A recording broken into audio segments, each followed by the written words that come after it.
Welcome to our channel. I am Ashish Chaurasia और आज हम पढ़ने वाले हैं मनोविज्ञान से संबंधित कुछ इम्पॉर्टेंट क्वेश्चन। यदि मेरा ये वीडियो आपको पसंद आए तो मेरे चैनल को सब्सक्राइब और लाइक ज़रूर करें और बेल आइकॉन को ना दबाना भूलें फॉर रेगुलर अपडेट्स। तो हमारा आज का फर्स्ट क्वेश्चन है, जीवन जीवन की किस अवस्था को सुखद अवस्था या जिसमें जीवन में प्रकाश आ जाता है उस किस अवस्था को कहते हैं? तो ये कहते हैं किशोर अवस्था को। ऐसी कौन सी अवस्था है जो हमारे पूरे जीवन काल में सबसे सुखद होती है या हमारे जीवन उसमें सबसे ज़्यादा परिवर्तनशील होता है या हमारे जीवन में हम कह सकते हैं कि प्रकाश आ जाता है, तो वो होती है किशोर अवस्था। नेक्स्ट है, किस मनोवैज्ञानिक के अनुसार सभी बालक जन्म से ही समान होते हैं? ऐसा कौन सा मनोवैज्ञानिक है, कौन मनोवैज्ञानिक है जिनके अनुसार सारे बालक जो होते हैं जन्म से एक से होते हैं, समान होते हैं? तो वो है वॉटसन। वॉटसन के अकॉर्डिंग क्या रहते हैं, सारे के सारे जो बालक है वो जन्म से ही समान होते हैं।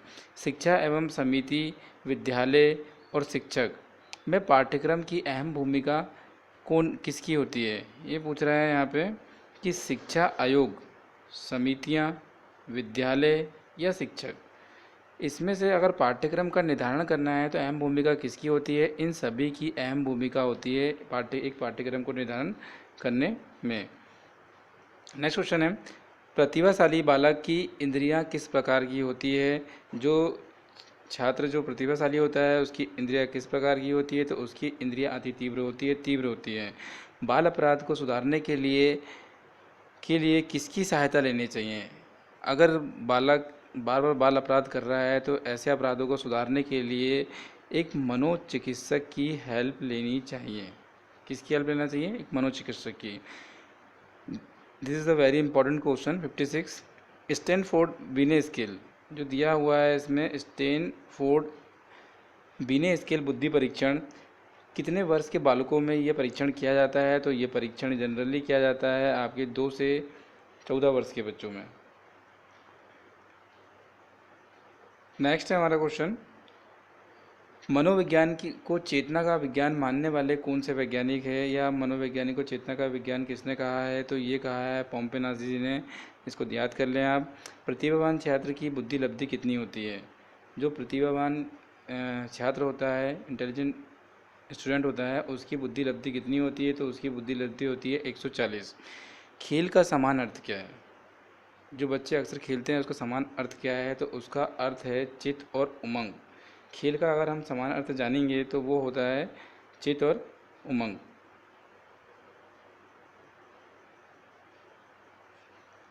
बालकों में किशोर अवस्था का आरंभ किस वर्ष से माना जाता है? ये भी काफ़ी इम्पोर्टेंट क्वेश्चन है। बालक में जो किशोर अवस्था होती है ये 12 वर्ष की आयु से इसका प्रारंभ माना जाता है। बाल अवस्था का जीवन अनोखा काल किसने बताया है? बाल अवस्था का जो जीवन है इसको अनोखा काल किसने कहा है? ये क्वेश्चन बनता है हमारा। तो कोल व ब्रुश ने जीवन की बाल अवस्था को अनोखा काल कहा है। ब्लूम के अनुसार शिक्षा के उद्देश्य कितने प्रकार के होते हैं? तो ब्लूम के अनुसार जो शिक्षा के उद्देश्य होते हैं ये 3 प्रकार के होते हैं।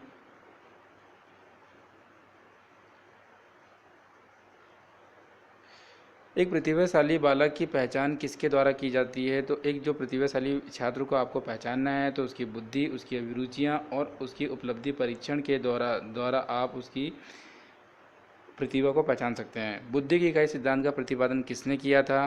तो बुद्धि की इकाई के सिद्धांत का प्रतिपादन स्टर्न एवं जॉनसन ने किया था। मानसिक स्वास्थ्य विज्ञान का आरंभ करना किसने किया था या आरंभ किसके द्वारा हुआ है? तो जो मानसिक स्वास्थ्य विज्ञान है इसका आरंभ C.W. बेयर्स ने किया है। किसने किया है? C.W. बेयर्स।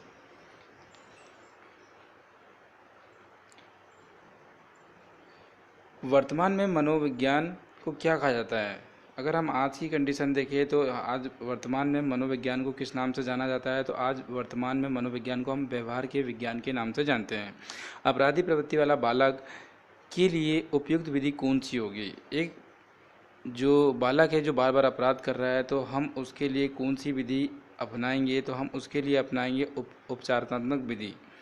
बुद्धि के क्रमिक विकास सिद्धांत के जनक कौन है? तो ये बर्ट एंड वर्नन इसके क्रमिक सिद्धांत के जनक हैं।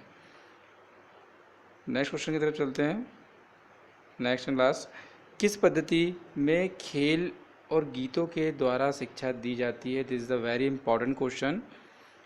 किस पद्धति में खेल और गीतों के द्वारा शिक्षा दी जाती है? तो वो है किंडरगार्टन। किंडरगार्टन ऐसी पद्धति है जिसमें खेल या गीतों के माध्यम से शिक्षा दी जाती है। दोहराने की प्रवृत्ति किस अवस्था में होती है? जो दोहराने वाली प्रवृत्ति होती है वो किस अवस्था में होती है? वो शेष अवस्था में ये प्रवृत्ति ज़्यादा होती है या जनरली ये पाई जाती है। अगर ये मेरा वीडियो आपको पसंद आता है तो प्लीज़ लाइक और अपने फ्रेंड के साथ शेयर ज़रूर करें, और अगर मेरा वीडियो आपको पसंद नहीं आता है तो डिसलाइक का बटन प्रेस करें, जिससे मुझे मोटिवेशन मिल सके और भी अच्छे मैं वीडियो बना सकूं।